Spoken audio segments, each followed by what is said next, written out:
नमस्कार, मैं अशोक कुमार पांडे और स्वागत है आपका टीसीएच पर इजराइल, ईरान और दुनिया भर की सारी डिटेल्स के साथ। कल हमारा इकलौता चैनल था जिसने ये बात कही थी कि इजराइल का ईरान पे जो हमला सुबह से शोर हो रहा है वो एक धोखा है, कोई हमला वगैरह नहीं हुआ है, बहुत हल्का फुल्का कुछ ड्रोन्स वगैरह फेंके गए हैं जिनके कोई असरात नहीं हुए हैं। और हमारे बाद शाम होते होते ज्यादातर चैनल्स ने या तो चुप्पी साध ली थी, उस पर बात करना छोड़ दिया था, उस पर बात करना बंद कर दिया था, या फिर जो थोड़े ईमानदार हैं उन्होंने ये कहना शुरू कर दिया था कि कोई बड़ा हमला नहीं हुआ था। यानी ये जो खबर थी जो हमने सबसे पहले चलाई अपने यहां, हमने सबसे पहले बताया अपने यहां, वो पूरी तरह से सही थी कि इजराइल का ईरान के ऊपर जो हमला था वो सिर्फ नाटक था, कुछ दूसरे मामलों से ध्यान हटाने के लिए। सबसे मजेदार तो ये है कि जिस अमेरिकन सोर्स का लगातार दावा किया जा रहा था कि अमेरिकन ऑफिशियल्स ने बताया है, यूएस ऑफिशियल्स ने एक सोर्स बताया है, एक वेबसाइट की बात की जिसका मैं बता चुका हूं कि उस वेबसाइट पे कुछ था ही नहीं, उस अमेरिका के व्हाइट हाउस के प्रवक्ता ने जब वहां पे प्रेस कॉन्फ्रेंस चल रही थी तो इस हमले पर कुछ भी बोलने से इंकार कर दिया। इतना ही नहीं, बेन ग्वेर का नाम आप लोगों ने सुना होगा अगर मेरा प्रोग्राम रेगुलर देखते हैं तो। सबसे ज्यादा इजराइल में अगर कोई जहर फैलाने वाला आदमी है, वार कैबिनेट में है, नेतन्याहू का मिनिस्टर है, वो सबसे ज्यादा जहरीला कोई माना जाता है तो वो बेन ग्वेर माना जाता है। कल उसने ट्वीट किया जिसका मतलब था, एक शब्द का ट्वीट किया जिसका मतलब था लेम, यानी कोई हमला ही नहीं था, ये बकवास था, निराशाजनक था। यानी इजराइल के अपने भीतर भी ये सारी बातें वैसे ही कही गई जैसा मैंने कल कह दिया था। मैंने आपको डिटेल में बताया था कि किन चीजों को छुपाने के लिए यह सारा नाटक किया गया था, किस तरह से कल पैलेस्टीन के फुल स्टेटशिप पे, यूएन के मेंबरशिप पे वोटिंग होनी थी कि वो यूएन का मेंबर वैसे ही बना लिया जाए जैसे इजराइल को बनाया गया है, यानी फलस्तीन को एक देश की मान्यता देने की बात थी। 12 मुल्कों ने फलस्तीन के पक्ष में वोट दिया था, लेकिन अमेरिका जो है वीटो करके उसने रोक दिया इसको, फलस्तीन को फुल स्टेट नहीं बनने दिया। और उसके बाद मतलब एक होती है बेहयाई और एक होती है परम बेहयाई।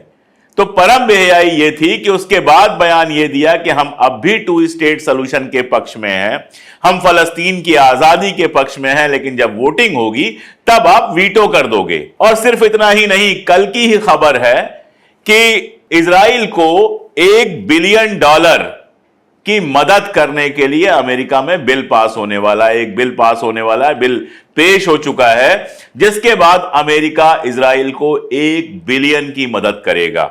इसमें हथियार होंगे, बाकी सारी चीजें होंगी, आपको पता है। बहुत साफ सी बात है कि यह सारा नाटक जो कल हुआ था इस तरह की खबरों से ध्यान हटाने के लिए हुआ था। ईरान ने तो तुरंत क्लियर कर दिया, बाद में तस्वीरें आई और उन तस्वीरों में बहुत साफ दिखाई दे रहा है कि कोई नुकसान वहां पर नहीं हुआ है। इस्फहान की तो मैंने आपको बाकायदा वीडियोस दिखाई थी कि चीजें किस तरह से नॉर्मल चल रही हैं, कहीं कोई हलचल, कहीं कोई परेशानी, कहीं कोई भाग दौड़ वहां पर दिखाई नहीं दे रही थी। इन खबरों को छुपाना था, यह छुपाना था कि इजराइल को $1 बिलियन देना है, उसका बिल पास करना है, यह छुपाना था कि खबरें इजराइल के अंदर से आने लगी हैं कि ईरान का जो हमला हुआ था उसमें अच्छा खासा नुकसान हुआ था। अल मायादीन में खबर आई है और इजरायली सोर्सेस के हवाले से खबर आई है, बाकायदा नाम दिया गया है, इजराइल्स करके एक वेबसाइट है जिस पर एक रिसर्चर ने बाकायदा डिटेल्स दिए हुए हैं। और वो डिटेल ये है कि कम से कम 4 जगहों पर ईरान के हमलों से इजराइल को अच्छा खासा नुकसान हुआ। जैसे नेवातिम जगह है जो उनका एयरबेस है, जहां से सीरिया के दमास्कस में ईरान के जो कंसुलेट है उसके ऊपर हमला किया गया था, वहां अच्छा खासा नुकसान हुआ है। हरमन में नुकसान हुआ है, रामन में नुकसान हुआ है, और डायमोना न्यूक्लियर रिएक्टर जो उनका प्लांट है, यह कहा जा रहा है कि उस पर भी कम से कम एक हमला हुआ है, कम से कम एक रॉकेट उसके आसपास गिरा है जिसका नुकसान हुआ है। मैं पहले भी आपको बता चुका हूं कि इजराइल कभी भी अपना जो नुकसान होता है उसको नहीं बताता है। हिंदुस्तान में आप देखते हैं ना, प्रधानमंत्री कह देते हैं चीन में ना कोई घुसा है ना कोई घुसने वाला है, क्योंकि ऐसा बताने पे फिर आपको यह स्वीकार करना पड़ता है कि आप कमजोर पड़ गए।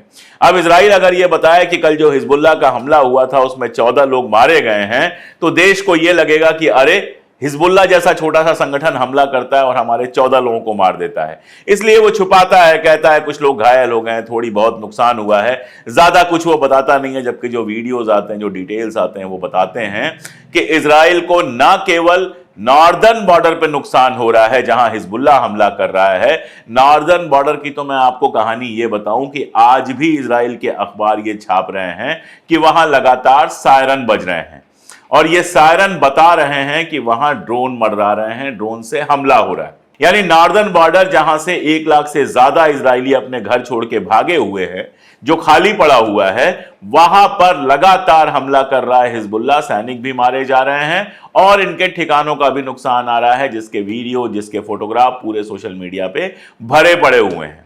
लेकिन इजराइल अपने लोगों से, अपने अखबारों में अक्सर ये छापने की कोशिश करता है, अपने लोगों से ये बताता है हमारा तो कोई नुकसान नहीं हो रहा। अगर आपका कोई नुकसान नहीं हो रहा है, अगर आप जीतते ही चले जा रहे हो, तो 6 महीने से ज्यादा हो गए, आप हमास के खिलाफ क्या कर पाए? ना आप एक बंदी आदमी को, अगवा किए हुए आदमी को रिहा करा पाए, ना ही हमास को पूरी तरह से खत्म कर पाए। हिजबुल्लाह से जो लड़ाई चल रही है उसमें लगातार आपका नुकसान हो रहा है। कल इराकी लड़ाकों ने रॉकेट फेंके हैं, उससे आपका नुकसान हुआ है। ईरान ने हमला किया, उससे आपका नुकसान हुआ है। उसके बदले में आपने एक पिपीहरी बजा दी, आपने कुछ छोटे मोटे पटाखे फेंक दिए और दुनिया को यह बेवकूफ बनाने की कोशिश की कि आपने ईरान पे हमला किया है। लेकिन 24 घंटे के अंदर सारी दुनिया को पता चल गया कि कोई हमला वमला नहीं था, छोटा सा नाटक था जिसका कोई असर नहीं पड़ा। लेकिन एक और बहुत बड़ी खबर है जिसको छुपाने की कोशिश की जा रही है। हालांकि इजराइल के अंदर उसको लेकर चिंता इतनी है कि Jerusalem post, times of Israel, channel 12, जितने भी वहां के मेन न्यूज चैनल्स और न्यूज अखबार वगैरह हैं, सब में यह खबर छपी हुई है कि आईसीसी के अंदर 2021 से, जी 2021 से, यह 7 अक्टूबर का मामला नहीं है, उसके पहले से 2021 से आईसीसी के अंदर, यानी इंटरनेशनल क्रिमिनल कोर्ट, जो दुनिया की सबसे बड़ी लीगल एजेंसी है, जिसका ज्यूरिसडिक्शन सारी दुनिया में है। जब यह मुकदमा शुरू हुआ तो इजराइल ने यही कहा कि हमारे यहां तो ज्यूरिसडिक्शन नहीं है, क्योंकि आईसीसी जिस कानून से बना है उस पर हमने सिग्नेचर नहीं किया है। लेकिन पाया यह गया कि उसका, आईसीसी का, सारी दुनिया में ज्यूरिसडिक्शन है। आईसीसी के बारे में बता दूं कि व्लादिमीर पुतिन, जो रशिया के राष्ट्रपति हैं, उनके खिलाफ यूक्रेन में जो वार क्राइम्स हैं, युद्ध अपराध हैं, उनके चलते मुकदमा चला और उनके लिए अरेस्ट वारंट जारी किया गया। यही वजह है कि पुतिन दुनिया भर में, हमारे यहां इंडिया में भी जब G7 हुआ था तो नहीं आए थे, बाकी जगहों पे कहीं नहीं जाते हैं, केवल उन नेशंस में जाते हैं जिनसे उनकी दोस्ती है। वहां भी खुद जाने से वो बचते हैं, अक्सर अपने मिनिस्टर्स को या बाकी सबको भेजते हैं। ये है आईसीसी की ताकत कि व्लादिमीर पुतिन को कोई छोटा सा मुल्क भी अपने यहां आराम से गिरफ्तार कर सकता है, क्योंकि आईसीसी ने उनके खिलाफ अरेस्ट वारंट जारी किया हुआ है। इसी आईसीसी में 2021 से एक मुकदमा चल रहा है इजराइल के खिलाफ, जिसमें मेन जो केस है वो नेतन्याहू पे है और नेतन्याहू के कुछ और मिनिस्टर्स पर है। अब आप जानते हैं कि आईसीजे में साउथ अफ्रीका ने केस किया था, उसका जो प्रिलिमिनरी फैसला आया उसमें यह कहा गया कि इजराइल में जेनोसाइड हो सकता है, यानी इजराइल जो कर रहा है वो जेनोसाइड की परिभाषा के अंदर आ सकता है। जब यह फैसला आया था, इजराइल बेहद नाराज हुआ था, लेकिन फैसला तो आया था। इसके अलावा यूएन सिक्योरिटी काउंसिल में प्रस्ताव पास हो चुका है युद्ध विराम के लिए, सीज फायर के लिए। इजराइल सीज फायर नहीं कर रहा है तो यह भी एक अपराध है। कल कहीं ना कहीं इस पर भी कोई केस होगा। लेकिन आईसीसी के अंदर जो केस है, आईसीजे का जो फैसला होता है वो बाइंडिंग नहीं होता है, लेकिन आईसीसी का फैसला जो होता है वो बाइंडिंग होता है। अब आईसीसी में 2021 से जो मुकदमा चल रहा है उसमें गजा में जो कुछ अब इजराइल कर रहा है, ये मामले भी पेश किए जा चुके हैं। और डर यह है, बाकायदा मीटिंग्स हुई हैं नेतन्याहू की और उसके मिनिस्टर्स की, कि अगर ऐसा होता है तो क्या किया जाए। इसलिए यह डर बिल्कुल खाली डर नहीं लगता है, ऐसा लगता है इस डर के बेस में कुछ है। और डर यह है कि अगर आईसीजे ने ऐसा फैसला दे दिया तो ऐसा नहीं है कि नेतन्याहू उसी दिन गिरफ्तार हो जाएगा। यह कोई सुप्रीम कोर्ट का फैसला नहीं है जिसके बाद हिंदुस्तान में रहने वाला कोई भी आदमी गिरफ्तार हो सकता है, उसके ऊपर कुछ भी हो सकता है। यह मामला ऐसा है कि पूरी दुनिया में एक तरफ पड़ जाएगा इजराइल। जिन देशों ने सिग्नेचर किया है आईसीसी के पूरे संविधान पर, उन देशों में अगर नेतन्याहू जाता है तो उसकी गिरफ्तारी की जा सकती है। तो मान लीजिए अमेरिका, फ्रांस, जर्मनी, इन सारे मुल्कों में गिरफ्तारी ना भी की जाए तो ऐसे मुल्क जो सीधे सीधे इजराइल के साथ नहीं हैं, वहां नेतन्याहू या उसके मिनिस्टर्स के जाने पर गिरफ्तारी की जा सकती है, नंबर 1। और दूसरा, आज आपका सितारा बुलंदी पे है तो हो सकता है कुछ दिन टल जाए, कल आपका सितारा जब गर्दिश में जाएगा तो इजराइल की ही कोई सरकार जो आपके खिलाफ होगी वही आपको गिरफ्तार करके हेग पहुंचा सकती है, आईसीसी के पास पहुंचा सकती है। यह खतरा मंडरा रहा है नेतन्याहू के ऊपर। वैसे मैंने जर्मनी का नाम लिया तो अभी कल का एक किस्सा याद आया। जर्मनी आप जानते हैं कि पूरी तरह से इजराइल के साथ खड़ा है। सबसे ज्यादा हथियार जो मुल्क इजराइल को भेजते हैं उसमें अमेरिका और बर्तानिया के साथ जर्मनी भी शामिल है। यह मैं आपको कई बार बता चुका हूं। अब जर्मनी के जो विदेश मंत्री हैं बारबक साहब, उनकी बात हो रही थी नेतन्याहू से, और बारबक साहब जो पूरी तरह से सपोर्ट कर रहे हैं, हर जगह उनके साथ खड़े हैं। सिर्फ इतना उनके मुंह से निकल गया कि भाई गजा में जो हो रहा है, गजा में जिस तरह से अकाल पड़ा हुआ है, फेमीन आया हुआ है, लोग भूख से मर रहे हैं, वो ठीक नहीं है। नेतन्याहू ने तुरंत पलट के कहा कि हम आपकी तरह नाजी और फासिस्ट विचारधारा से नहीं चलते हैं। यानी जर्मनी ने जिसने सारा कुछ किया था यहूदियों के साथ, जिसके बाद इजराइल बनता है और सब कुछ होता है, उसको भुलाने और छिपाने के लिए खुल के साथ दिया इजराइल का। जब इजराइल फलस्तीनियों को मार रहा था, जब इजराइल गजा में जेनोसाइड कर रहा था, तो जर्मनी पूरी तरह से उसके साथ रहा। यहां तक साथ रहा कि जर्मनी के अंदर अगर कोई फलस्तीन का समर्थन करता है तो उसको गिरफ्तार किया जा सकता है। फलस्तीनियों की एक कॉन्फ्रेंस होने वाली थी, वो रद्द करा दी गई। ये सब जर्मनी ने किया और उसके बाद भी नेतन्याहू ने 2 जूते लगा दिए उसकी खोपड़ी पे, वही नाजीवाद और फांसीवाद याद दिलाकर शायद जर्मनी के समझ में आए कि जैसा नाजीवादी वो था वैसा ही नाजीवादी, वैसा ही फासिस्ट, वैसा ही हत्यारा बेंजामिन नेतन्याहू भी है। एक गलती की थी जर्मनी ने यहूदियों के खिलाफ सारा तमाशा करके, और दूसरी गलती कर रहा है वो इजराइल को लगातार सपोर्ट करके उस तरह की कार्रवाई में ही जिस तरह की कार्रवाई खुद जर्मनी ने यहूदियों के खिलाफ की थी। ये कल का किस्सा था, अचानक याद आया तो मैंने कहा सुना दूं आपको। आईसीसी वाला जो केस है उसमें सिर्फ एक पेज फंसा हुआ है। आईसीसी के जो चीफ प्रोसिक्यूटर हैं वो करीम खान साहब हैं।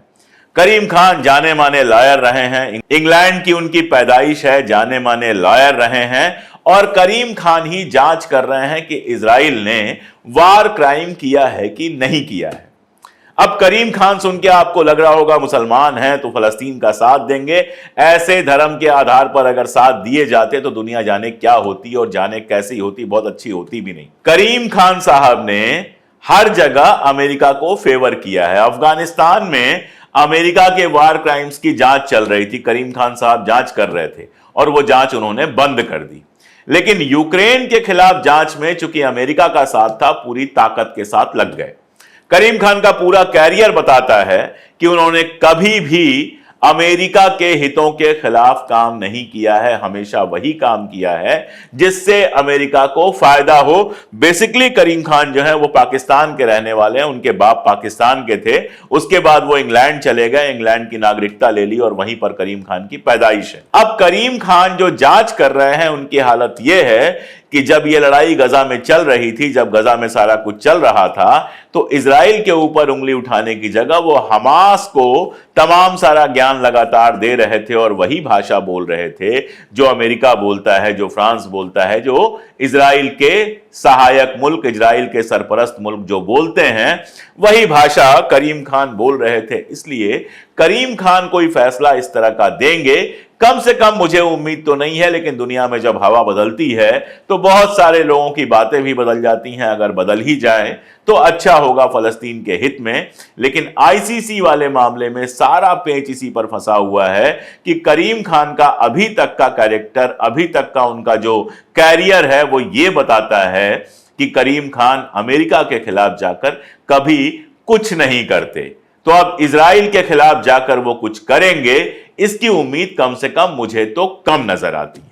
इन सब के बीच कैरो में अभी भी कोशिश चल रही है सीज फायर की। ब्लिंकन साहब ने कहा कि इजराइल ने इतना बढ़िया सीज फायर का प्रपोजल दिया था, हमास ने क्यों नहीं माना। हमास लगातार ये बात कह रहा है कि जो 6 महीने का प्रपोजल है उसमें 6 महीने के बाद दोबारा जंग शुरू हो सकती है।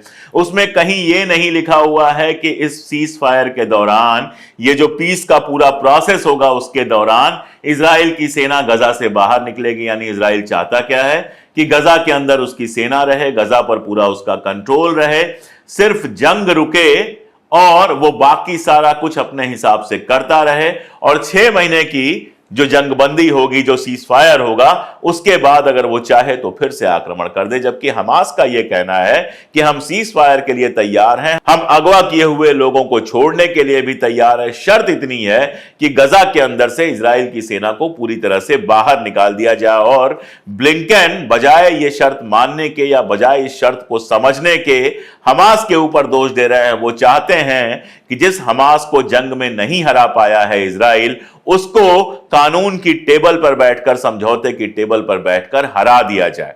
मैंने आपको कल बताया था कि अमेरिका ने रफा के ऊपर हमले की इजाजत दे दी है। अमेरिका ने यह कहा है कि ईरान पे हमला मत करो, लेकिन रफा पे हमला कर लो। कई जगहों से यह खबरें आ रही हैं कि रफा में हमले शुरू हो गए हैं, लेकिन चूंकि किसी इंपॉर्टेंट अखबार पे, किसी इंपॉर्टेंट वेबसाइट पे मैंने यह खबर नहीं पढ़ी है, इसलिए मैं इस खबर को ना तो झुठला रहा हूं और ना ही कंफर्म कर रहा हूं। इतना तो पक्का है कि इजराइल ने रफा के ऊपर हमला करना तय कर लिया है, और आज नहीं तो कल रफा में भी हमको बर्बादी के वही दृश्य दिखेंगे, और उसके लिए अमेरिका भी उतना ही जिम्मेदार होगा। इस बीच एक खबर यह आई है कि हमास के जो पॉलिटिकल चीफ हैं इस्माइल हानिये, वो मिलने गए हैं तुर्की के एर्दोगन से। अब उन लोगों की मुलाकात में क्या बात होनी है, क्या बाहर आनी है, ये सब अभी तक कहीं ओपन नहीं हुआ है। जब बाहर आएगा तो मैं आपको बताऊंगा। और भी जो डिटेल्स होंगी, जब जब डिटेल्स आती रहेंगी, जैसे इतने दिनों से लगातार अपडेट कर रहा हूं, अपडेट करता रहूंगा, मैं अपना काम करता रहूंगा।